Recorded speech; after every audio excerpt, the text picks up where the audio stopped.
नमस्कार दोस्तों, मेरा नाम है Ashish Rathore. Indian rail dynamics channel में आपका स्वागत है। अगर आज आप मेरे चैनल पर नए आए हैं, कंटेंट पसंद आए तो सब्सक्राइब करना मत भूलिएगा। आज बात करूंगा जम्मू एंड कश्मीर के सबसे महत्वपूर्ण रेलवे प्रोजेक्ट जो कि USBRL रेलवे प्रोजेक्ट है।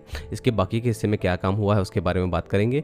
और आप लोगों को बता देता हूँ, अभी रेल बजट में इस जम्मू एंड कश्मीर के इलाके में जितना भी भारतीय रेलवे का काम चल रहा है उसके लिए अभी अलॉट हुए हैं 3,694 करोड़ 3,694 करोड़ रुपीस, जिनका यूज़ होने वाला है बहुत ही बड़े इंपॉर्टेंट प्रोजेक्ट में जो है USBRL प्रोजेक्ट और इसके 111 किलोमीटर के कटरा बनिहाल सेक्शन में।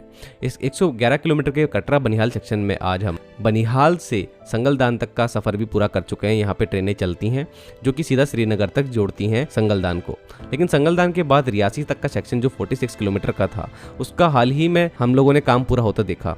बस इंतज़ार था कि यहाँ पर कब शुरू होने वाले हैं ऑफिशियल रन। तो उसके लिए दोस्तों अभी अश्विनी वैष्णव सर ने बजट के बारे में बताते हुए उन्होंने ये भी बताया कि यहाँ पर जो ऑफिशियल रन स्टार्ट होने वाले हैं उसके लिए PMO को बता दिया गया है। तो PMO की तरफ से जैसी डेट मिलेगी तो प्रधानमंत्री नरेंद्र मोदी जी आकर के यहाँ पे इनॉग्रेशन कर देंगे इस प्रोजेक्ट का। अब तो यहाँ पर देखने में यही लगता है कि अगस्त में इसका इनॉग्रेशन होने की संभावना बहुत ज़्यादा है और 15 अगस्त भी आने वाला है। तो हो सकता है कि आने वाले दिनों में हम लोगों को जल्द ही इसकी नई डेट मिल जाए जो कि 15 अगस्त के आसपास की हो सकती है, जहाँ तक मुझे लगता है। आज रियासी संगलदान सेक्शन के अंदर चेनाब ब्रिज के ऊपर ट्रैक बिछ चुका है और इस सेक्शन में अब पूरी तरीके से इलेक्ट्रिफिकेशन का काम भी कंप्लीट है। ट्रेन टेस्ट रन ले चुकी है, CRS के ट्रायल हो चुके हैं, CRS ने अप्रूवल भी दे दिया है यहाँ पर ट्रेन चलाने के लिए। लेकिन यहाँ पर एक रेलवे स्टेशन पड़ता है सावलकोट, और सावलकोट रेलवे स्टेशन जो है वो हमारा संगलदान से जैसे हम निकलते हैं तो टनल नंबर 14 और टनल नंबर 13 के बीच में पड़ता है।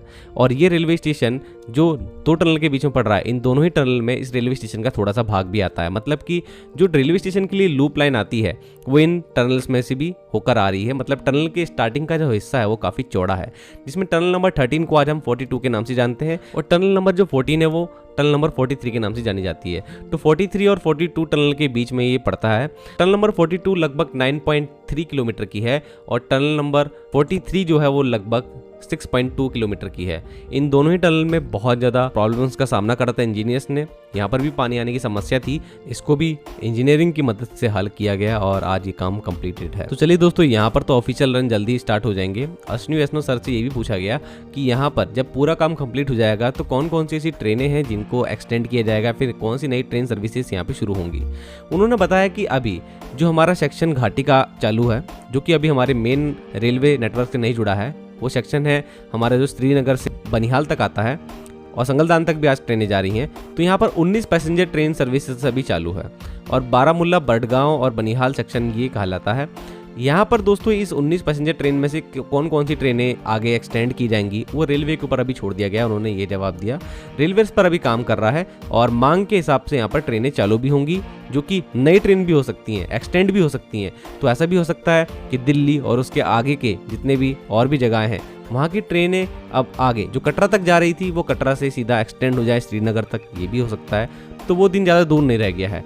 अब यहाँ पर आपको बताता हूँ टनल नंबर 33 या फिर टनल नंबर 1 जिसे कहते थे उसकी अपडेट। दोस्तों ये सबसे बड़ा हर्डल है इस प्रोजेक्ट में। कटरा के त्रिकुट पर्वत में नीचे बनाई जा रही ये टनल जो कि बहुत ही बड़े प्रॉब्लम का सामना कर रही थी पानी आने का। यहाँ पर समय समय पर पानी का रिसाव होता रहा है। मेन बाउंड्री ट्रस्ट पर ये टनल बनाई जा रही है। इसका जो मेन बाउंड्री ट्रस्ट MBT का हिस्सा है वहाँ पर डोलोमाइट चट्टानें मौजूद है जहाँ से पानी रिसता है। आज इंजीनियर्स इसकी डेडलाइन अभी करंट बता रहे हैं कि अगस्त के लास्ट तक वो इसे कंप्लीट कर लेंगे। हालांकि ये सिर्फ स्ट्रक्चर की बात हो रही है, फिनिशिंग वर्क, इलेक्ट्रिफिकेशन, ट्रैक बिछाने का काम इसमें इंक्लूड नहीं, मैं बता रहा हूँ आपको। यहाँ पर सिर्फ ये है कि टनल का जो एक काम है फिनिशिंग का, लाइनिंग का, बेंचिंग का, इन सभी कामों को कंप्लीट कर लिया जाएगा, ऐसा वो मान के चल रहे हैं।